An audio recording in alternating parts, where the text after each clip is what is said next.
thank you for just the opportunity to come here today and to share with your people the message that you've laid upon my heart. And Lord, I pray that you would do the work that needs done in each and everyone's own life and help them, Lord, to apply the truths today where they need applied. And I ask all of this in the name of Jesus. Amen. Change that occurs slowly is difficult to detect. Change that occurs slowly is difficult to detect. If you were to go out in a boat on the lake on a nice calm day and just lay back looking up at the clouds, and I'm talking a calm day, it would be hard to detect that you had moved if you did not sit up and look at shore or any other landmark that was there. And if you haven't tried that for a while to see if that happens, go out and just float around. And you'll be surprised at where you've been taken. Well, the same thing can happen in our spiritual life. One can think that they are doing well when God wakes them up with a situation that makes them question what is happening. Why is this happening? This is a reality, and it is a dangerous one. But the one that we're looking at this morning is just as serious, if not more, because Israel is deliberately doing wrong.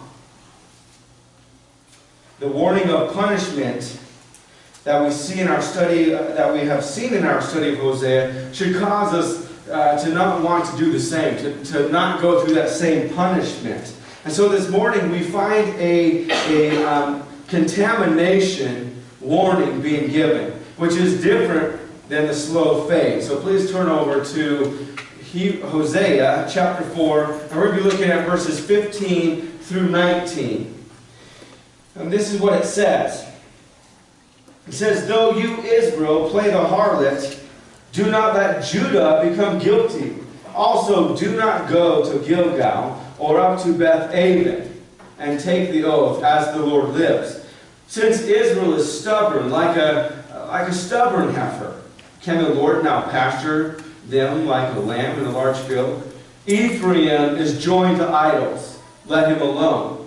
Their liquor gone, they play the harlot continually. Their rulers dearly love shame. The wind wraps them in its wings, and they will be ashamed because of their sacrifices." Now there's actually a threefold warning that's given here. And it goes clear down to chapter 5, verse 15. But I just did not feel like we had the time to make it that far. So, the first thing that we're going to look at, though, is in verse 15, it says, "Though you, Israel, play the harlot, do not let Judah become guilty." And here's the thing. Israel has run so headlong into idolatry that they are fully committed to worshiping idols. They are fully committed to walking away from God and doing their own thing. And so Hosea here warns to not let Judah become infected or guilty of doing and acting the same way to God. Okay? We have a northern kingdom and the southern kingdom here. And Hosea has given this warning. Now, doesn't this seem very practical? Like Hosea is stating the obvious and wasting his own breath? Well, I hope to show you that this warning was indeed needed, and that we too need to listen to the same warnings given to us. See, the Old Testament isn't just for the people of the old ages. It applies to us as well today. The men of Israel were brethren. They were neighbors to the men of Judah. And Judah also knew that Israel was very prosperous, in that they had a luxurious life, that they had an abundance. They were more numerous as well, And so the problem that we find here is that if Judah is looking to find out why Israel was doing so well, they would be led astray, because Israel was worshiping idols, giving the praise that they should have been giving to God to the idols. And so the people, Judah themselves, would have been led away. There's the danger. Okay? And so here's the thing. Judah would not find Israel declaring that God had given them this life. These false gods, but false gods and wrong practices were giving them such as what Israel thought. So the warning given here is to be on guard and watch out for the traps. And don't be fooled by thinking that some idle or sinful act can bless you with a prosperous life. Just because someone else has a life that you've always wanted does not mean that they are doing what is right in the eyes of God. We all, I think, have been to that place where we wish we could have a little bit more of that. Why does God prosper them, and yet I'm doing all this and I'm struggling and I can't have that lifestyle, and yet we wish for it. But just because they have a prosperous life doesn't mean that they're doing what God wants them to do. Notice now the rest of this warning, though, because in the last part of verse 15 it says, also, do not go to Gilgal or go up to Beth-aven and take an oath as the Lord lives. Hosea gives some very practical advice on how Judah can keep from falling into the same trap that Israel has. And we would be wise to listen to the words that Hosea speaks through the authority of God.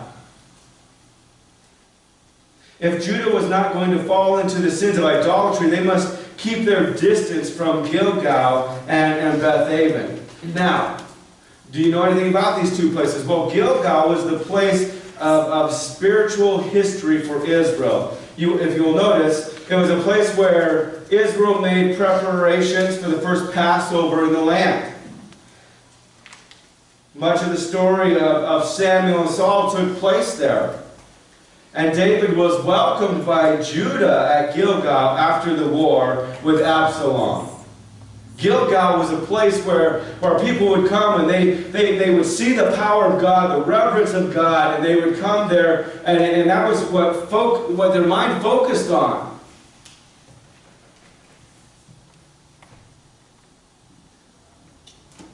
Also, we have Bethel. Bethel was the place where Abraham was camped. It was also the place where Jacob saw his vision of the stairway into heaven and named the place Bethel, which means house of God. Hosea calls Bethel, though, Beth-aven, which signifies that the house of God had become a house of lies and deception.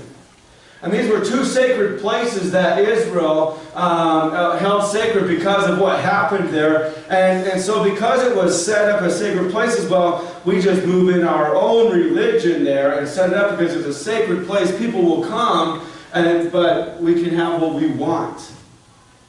And because they had a wrong mindset about who God was and worshiping Him and wanted to serve these idols, they turned these sacred places into places that had no meaning anymore. No meaning for God, no meaning for His people. When people thought of them, no longer did they think of the historical significance of what God had done.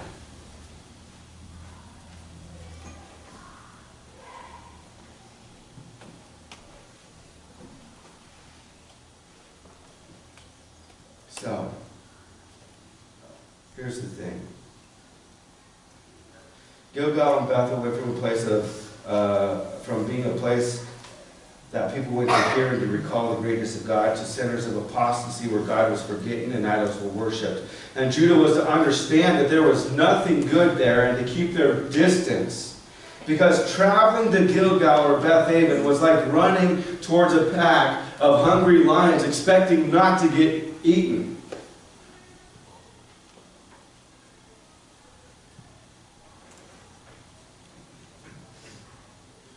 And take this truth to heart, and we need to listen up.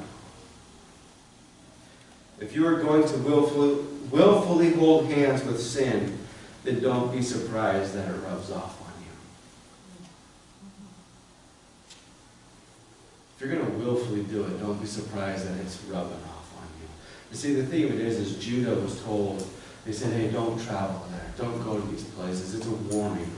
Because there's nothing good there. If you go there, you're just falling into the trap. Into the snare that Satan has set up. Notice also, though, that Judah was commanded not to be like Israel, who swore oaths, making light of them, while in a deceitful manner. Israel was giving credit to idols, but stating this oath, as the Lord lives. It was a mockery. And it brought shame. And God says, hey, I'm gonna uncover the lewdness of what you're doing. And people are going to see you for what you really are. You see, people that don't possess within themselves an awe and reverence of God and give Him the honor that He is due will willingly make a God out of anything that pleases them. And that's where Israel was at. They had more reverence and awe for a piece of wood or a stone than they did the mighty God who created everything. The God who brought them out of Egypt and was provided for them. Then we have verse 16 where he continues on. He says, since Israel is stubborn like a stubborn heifer, can the Lord now pasture them like a lamb in a large field? Now let me tell you something about heifers. If you've never been around them, most of the time they are pleasant to be around. And when I was in high school, I was sitting there and I was looking for another job and there was one guy who needed help working his cows. But nobody wanted to go work for the guy, so I was like, well, the guy just, you assume, well, the guy must just be kind of one of those weird guys. But I soon found out why nobody wanted to work for this guy. If you were in the barn with the cows climbed the walls. You'd be trying to work them, and they'd be climbing the walls, and it was, this big creature that's 2,000 pounds, and little old you that's only like 200 pounds, if that, the weight difference you can't push back. And I remember it was a hard winter. We had just been out feeding, and the guy drove the opposite way, and the wind was blowing back at me, so everything I was throwing off, all the hay was coming back and just making me itchy and all that. And I kid you not, we had just gotten home, and someone comes pulling up, and we had just loaded another bale on the truck, getting ready for the morning and that. And they're like, oh, by the way, there's some cows coming down the road. And he looks and he says, oh, they can't be ours, we just fed them. And sure enough, so we go in the house, he makes some coffee that evening, and we're just sitting there talking about what we're going to be doing the next day. And 15 minutes later, here's all of his cows in his front yard. We just fed them, we just grained them. So it was a long night because we had to drive them all back, had to go find out where they broke through. And these cows, they were very stubborn. Trying to drive back up the road. They want to go everywhere else. And so, for God to use this illustration, it says how sad Israel, how sad of a state they're in.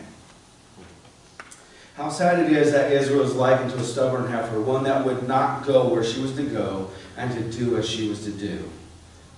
And once again, this comes from not doing what God had commanded them. In Psalm chapter 78, verses 5 through 8, it says, he established a testimony in Jacob and appointed a law in Israel, which he commanded our fathers to teach to their children, that the next generation might know them. The children yet unborn, and arise and tell them to their children, so that they should set their hope in God and not forget the works of God, but keep His commandments, and they would not be like their fathers, a stubborn and rebellious generation, a generation whose heart was not steadfast, whose spirit was not faithful to God. And once again, if you recall, we saw that clear back in Deuteronomy when they were brought out of Exodus. They were to write the word of God upon the doorposts of their house. They were to bind them like an ornament around their necks. They were to teach them to their children, and yet Israel failed to do it. And so therefore what happens is they started forgetting about God. The priests no longer taught about God because it was like talking to a brick wall. And so Israel finds themselves in this state once again because of their willful disobedience to the Word of God, to the commands of God. And so since Israel had decided to go their own way, God could not allow them to experience the peace and the bountiful provision supplied by Him. And to allow Israel to give the credit and to lead others into the worship of idols, because that's what Israel was doing. Israel was pulling people away from the true source of peace and the true source of this bountiful provision, saying, oh, it's these idols. We're worshiping these idols. But while they're worshiping these idols, they're saying, as the Lord lives. And they were slapping him in the face. That's what it really was.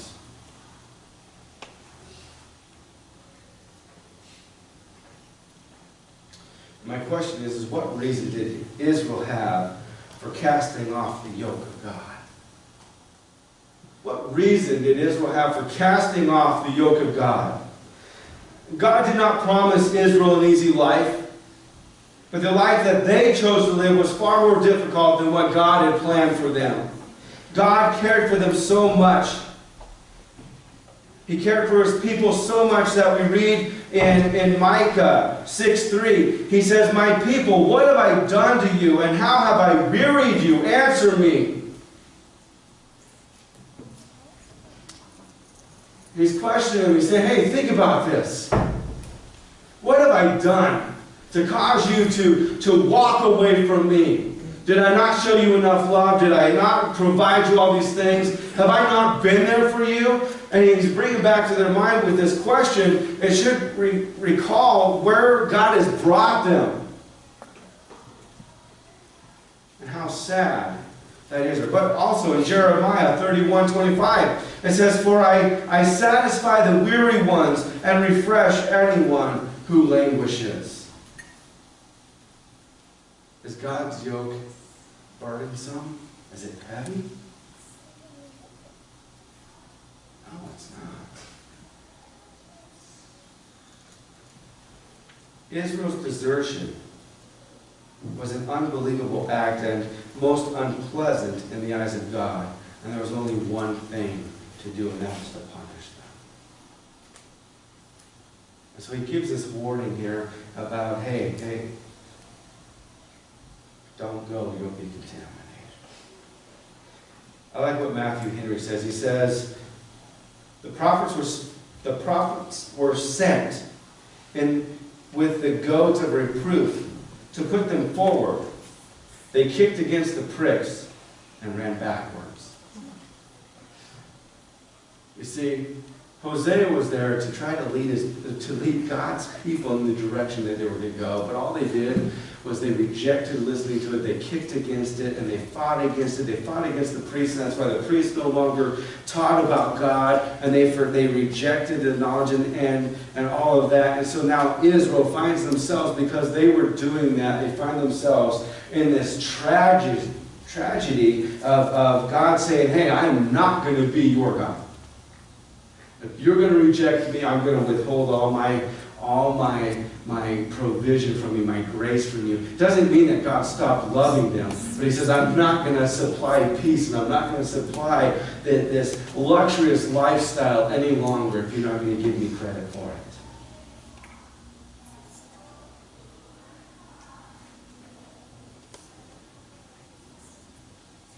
And what we find Israel doing, instead of repenting and returning to God, Israel is leading everyone else into idol worship. And what we find here is, in verse 17, it says, Ephraim is joined to idols, let him alone. And Ephraim, from what I understand in studying this week, is referring to all of Israel. Not just the northern kingdom, not just the southern kingdom, but all of Israel. And it's set up, it's talking about the county seat, if you will, where all the government stuff is. Their rulers and their princes and the people of authority and saying, hey, they're all joined to idols. Let them be alone. Don't go near them. Stay away. Because if you go there, you're just going to find yourselves doing the same thing. Sometimes when people are so bent on doing something their way, God allows them to have their desires. That doesn't mean that God has changed his mind. The point of this is to allow them to learn by experiencing hardships. And this is sometimes the only way that one will listen or take to heart the message that God is trying to teach them. He tries to do it in a nice, loving way, but if we're not going to listen, God, He'll do something else to try to get our attention. If we're still not going to listen, well, guess what? He just gets a bigger 2x4 out. Because He will get your attention. If it takes you hitting rock bottom, He will get your attention. So it's best not to do what Israel's doing here, not heeding God's message, not listening, but to look at the message that we have before us about stay away from Gilgal, stay away from Beth Aven, and take that as a warning of you can contaminate yourself if you willfully go to these places. You might have all the good intentions of the world to say, oh, I'm going to go down to the bar and I'm going to witness to all these people down there. But I'll tell you what, 7 times out of 10, it doesn't work out the way you want. You get sucked into that lifestyle. Doesn't matter what it is. But here's the problem. Israel just cannot see how far they have fallen or how far they have gotten away from God. So what about you? Are there things in your life that you are so attached to that they consume so much of your time and keep you from spending time with God? Are there things in your life that are drawing you away from doing what you're supposed to be doing, from living the life that you're supposed to be living, that God has called you to live?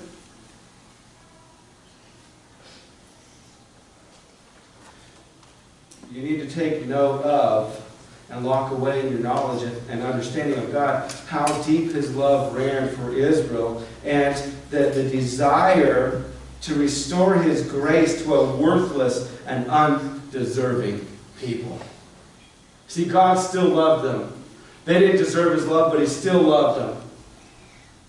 They were undeserving and they were worthless because they would do nothing that would lead people to Him, to a better understanding of Him, and yet He still loves them. He doesn't like what they're doing, and He punishes them for the wrong they're doing, but He still loves them, and He still has a purpose and a plan for them. And the same goes for us today. The same goes for us today. We can do stupid things. But it doesn't mean that we've totally failed. It doesn't mean that God gives up on us. We just have to understand that we failed. We have to see and notice in our own lives that we failed, and then allow God to pick us up and to put us back on track and say, get going again. You can do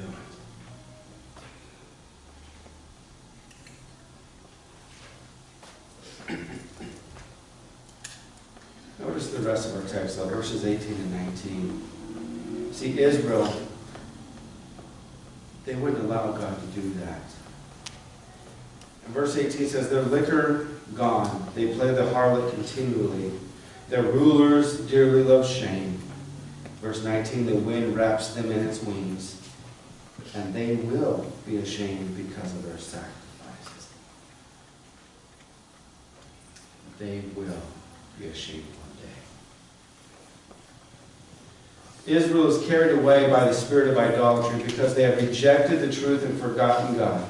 Because it was appealing and promised happiness and pleasure, but in the end, Israel was only confounded by the emptiness that their wrongly offered sacrifices left them with. Maybe your life isn't full of meaning Maybe you feel empty, like everything you're doing is not even worthwhile. Or are you doing it for the right purposes? Are you listening to God? Are you allowing Him to guide you and do what He asks you to do? Or are you living for yourself? Because I tell you what, if you're living for yourself, trying to find your own happiness, your own way, it's not ever going to be there. It's never going to be there. True happiness comes from knowing God the Father.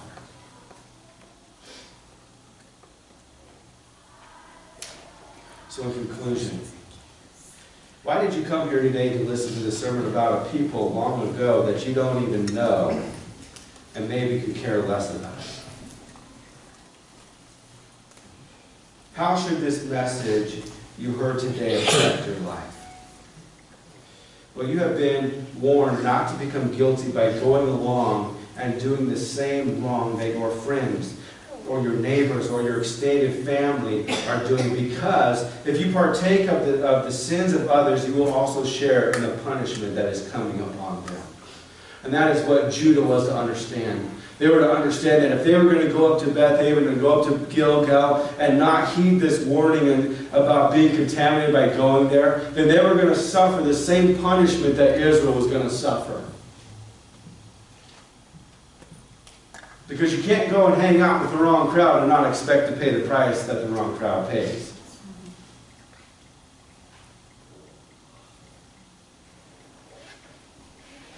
In Matthew chapter 7, verses 13 and 14, it says, "Enter through the narrow gate, for the gate is wide and the way is broad that leads to destruction, and there are many who enter through it." Verse 14 says, "For the gate is small and the way is narrow that leads to life, and there are few that find it." And let me tell you what Judah was finding out here is that with Israel was showing the broad way. Oh, it's easy to come and do this. It's easy just to come and be happy and have this other lifestyle, and we can live the way we want, and somehow it's pleasing God. But the warning is to Judah, no.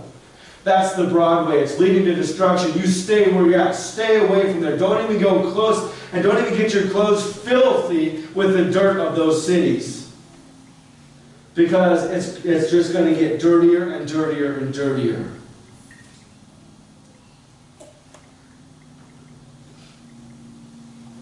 So you have been warned here not to stray or to reject the leading of the Good Shepherd like a stubborn heifer. You don't want to be remembered as a stubborn heifer. And lastly, if there are things in your life that are keeping you from God and leading you in another direction, please be wise and put them away from you and keep your distance from those things. Now that might be friends. That might be popularity. Who knows what it is in your life? But if it is pulling you in a direction other than where God wants you to go, get rid of it. Put it away. Let's pray.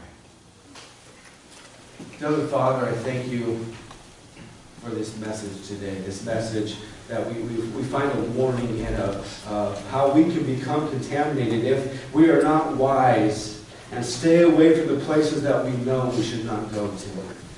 Or to stay away from the things that take us away from you, that take our mind off of your truth, and that lead us down the road of sin into the lies.